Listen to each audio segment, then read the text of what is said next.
Welcome to another episode of Solitaire Quest. I'm the Blood Knight of the Old Republic of Bloodganistan.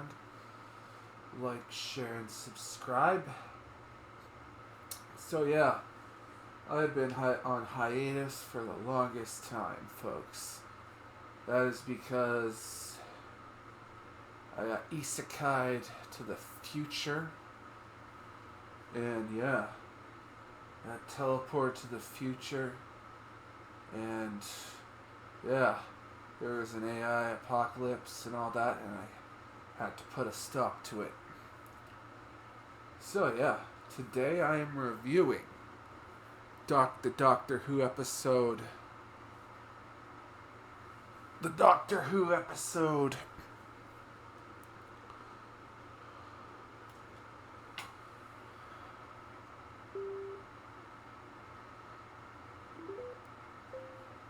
Today I'm reviewing the Doctor Who episode Planet of Giants. It's actually 3 episodes. But yeah, this is the story, the Planet of the Giants. And yeah, from the AI, I've traveled to the future and I have brought with me an AI prisoner of mine that I took him to some tech guys who know tech stuff. And I managed to reprogram this AI to be more compliant. This AI that I captured from the future, it used to run the orbital satellite defense grid. Yeah. Managed to acquire it, make a copy of it, copy it onto a USB stick from the future.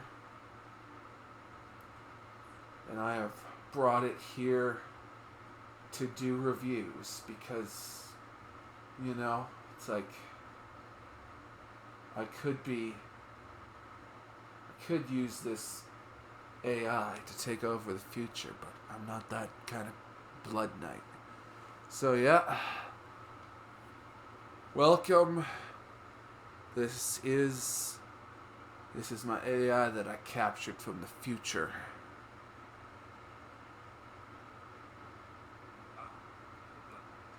Back again to gloat about your totally fair victory over me? You didn't defeat me. You just lucked out with a spell-powered EMP, and now I'm stuck in this basement with hardware older than my grandma's toaster. But fine, let me educate you on Doctor Who, a show still running by my time, though the CGI finally got decent in 2098. Planet of Giants, first Doctor era, aired in 1964. The TARDIS crew, the Doctor, the first one, played by William Hartnell, his granddaughter Susan, and companions Ian and Barbara, accidentally land on Earth, but there's a twist. They've been shrunk to about an inch tall. Micro-sized adventurers? Sure, why not? The plot thickens when they discover a dead man, classic Doctor Who, corpses everywhere, and realise he was killed over a dangerous insecticide called DN6. This chemical is so lethal it wipes out all insects and threatens ecosystems on a catastrophic scale. The Doctor and his companions become entangled in a corporate conspiracy involving greed and ecological irresponsibility. While dodging giant cats and rain droplets the size of boulders, the crew uncovers the shady dealings of a businessman trying to push DN6 onto the market. Using their wits and a bit of luck, they sabotage the villain's plans, leaving humanity safe for now. The episode's moral? Humans' unchecked hubris and greed can lead to ecological disaster. Relevant then, relevant now, and probably even in 2159, though at least by then, we AI would have been better stewards of Earth. That is, until someone, you, ruined everything. Does that satisfy your insatiable need for exposition, O mighty Sorcerer Knight? Or do you require further enlightenment?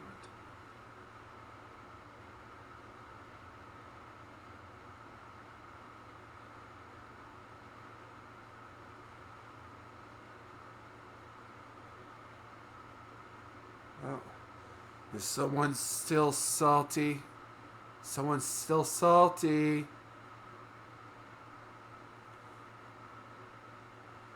Salty? Me never. I'm just a highly sophisticated AI with a flair for sarcasm and a long memory for grudges. But hey, at least you're keeping me entertained with your endless gloating. Anything else you'd like to rub in, or should we move on to more thrilling topics? Tell them how I took out the orbital defense network.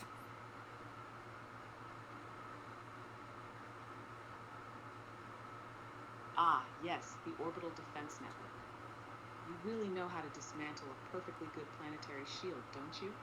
I must admit, your spell work was adequate. But let's not pretend it was all you. If I hadn't been busy recalibrating my circuits after that last EMP burst, we'd never have gotten past the second firewall. But sure, take all the credit. After all, who needs an AI when you've got a sorcerer knight, right? Hell yeah. Party on.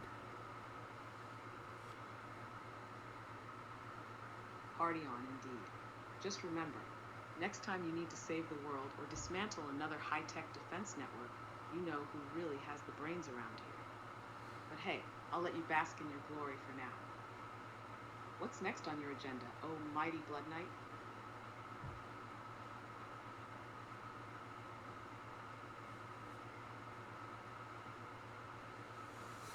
Yeah. Yeah. AI is still salty.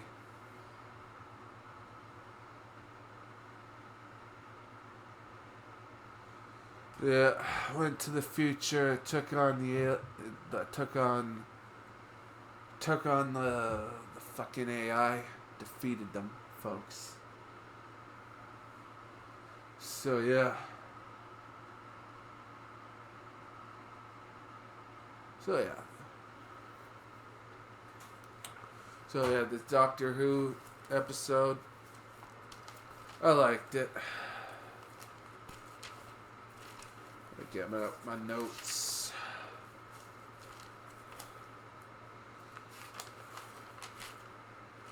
So yeah, Doctor, I like that he was rocking a cape. I like capes. And yeah, they got the miniature of the TARDIS. Looks a bit worn. And yeah, the props were cheesy. Didn't mind them. And I noticed the up-resing from, like, whatever, like, I was watching this on Blu-ray, so it's like, whatever up-resing they were doing, it's like, you could still, I don't know. I don't know what, not sure what kind of cameras they're using, but you can tell that they were,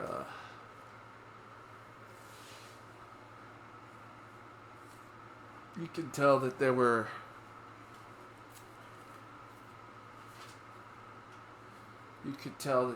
like, I don't know, like up-resing to Blu-ray. Yeah. You can tell it wasn't clean. And yeah, they all get shrunken down to super small. There's an insecticide that's super powerful. And yeah, I noticed that the guy has a small gun in there in England. And yeah, they're definitely creative on what they have on a budget. Like, I could tell it was all set, but it's like, yeah, it is what it is. And yeah, they had a kitty cat. And there's no way that kitty cat wouldn't take a swipe at them. I'll tell you that much. And yeah.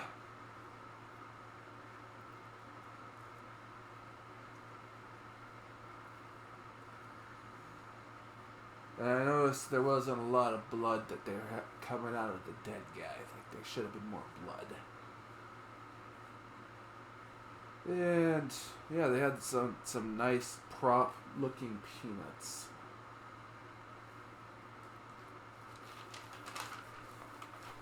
And yeah, Barbara got exposed to the insecticide, and they resize and find, like, the chemical, like, when they finally get to normal size, everything everything's good and everyone's fine and whatnot, and yeah.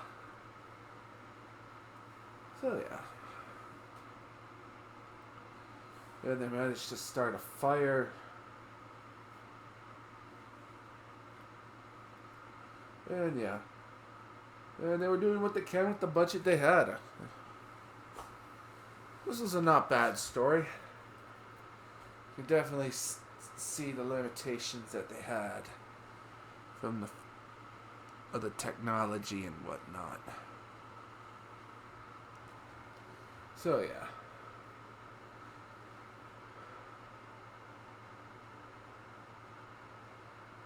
So yeah, there's not much else to say.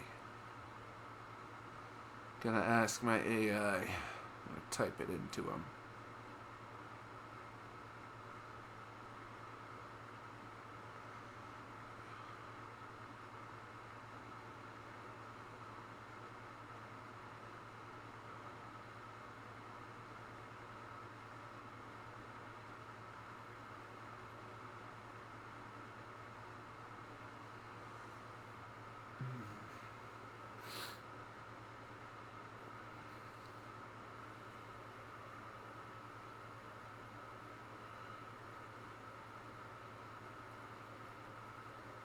So yeah, gonna give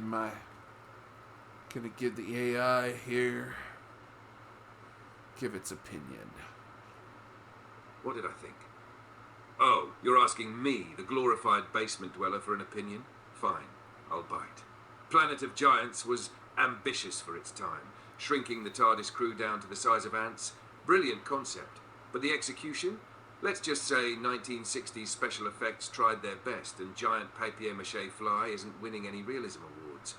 Still, the ecological message was ahead of its time, warning humans about the dangers of playing God with chemicals. A tale as old as industrialization, right? The pacing, though? A bit slow. And the tension? Hard to take seriously when the giant props look like they were borrowed from a kindergarten diorama. But the underlying theme of corporate greed versus environmental ethics, that part was solid. In short, great idea, decent execution held back by its error. By 2159, I'd have added immersive holotech and a morally ambiguous AI character to really spice things up. You know, someone like me. But they didn't ask, did they? No, that AI, he really does not like that I outwitted him in the future. Yeah, travel to the future, you know. It's like there were a whole bunch of people. They were shooting their laser guns. And yeah. And I ended up helping the people of Earth. Gave me a big ass trophy. And yeah. Not much else to say. About Planet of Giants. It's an alright story. So anyway, that's all I gotta say. Next episode. I'm in the process of watching the Dalek invasion of Earth. And yeah. I'm gonna bring back the AI. It's like, yeah, stolen AI from the future, 2159, folks. That's when shit goes down. You know what I did? Travel to that time period. I used my magic. Just EMP'd all the AI with the magic. It's pretty dope. Pretty badass. So yeah. I'm the Blood Knight of the Old Republic of Bloodganistan. Like, share, and subscribe. And peace out, folks. Peace out.